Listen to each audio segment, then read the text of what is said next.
ഈ വരുന്ന ചിങ്ങമാസം ആരംഭിക്കുന്നത് ഓഗസ്റ്റ് 17-നാണ്.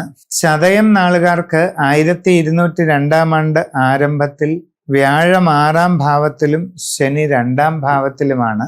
പല കാര്യങ്ങളിലും വിചാരിക്കുന്നത് പോലെ ഉദ്ദേശിക്കുന്ന ലക്ഷ്യങ്ങൾ നടക്കണമെന്നില്ല. അപ്രതീക്ഷിതമായ തടസ്സങ്ങൾ പല കാര്യത്തിലും ഉണ്ടാകാം. പ്രവർത്തന രംഗത്ത് പ്രതികൂല സാഹചര്യങ്ങൾക്ക് സാധ്യതയുണ്ട്. എന്ത് കാര്യത്തിന് ഇറങ്ങിത്തിരിക്കുമ്പോഴും വളരെ ശ്രദ്ധയുണ്ടായിരിക്കണം. കുട്ടികൾ വളരെ ശ്രദ്ധാപൂർവം പഠനം മുമ്പോട്ട് കൊണ്ടുപോകേണ്ടതുണ്ട്. വിവിധ മേഖലകളിൽ തൊഴിൽ ചെയ്തുകൊണ്ടിരിക്കുന്നവർ അതീവ സൂക്ഷ്മത പാലിക്കേണ്ടത് അത്യാവശ്യമാണ്. കച്ചവട രംഗത്തുള്ളവർ ധനനഷ്ടങ്ങൾ ഒഴിവാക്കാൻ പ്രത്യേകം കരുതലെടുക്കേണ്ട സാഹചര്യമുണ്ട്.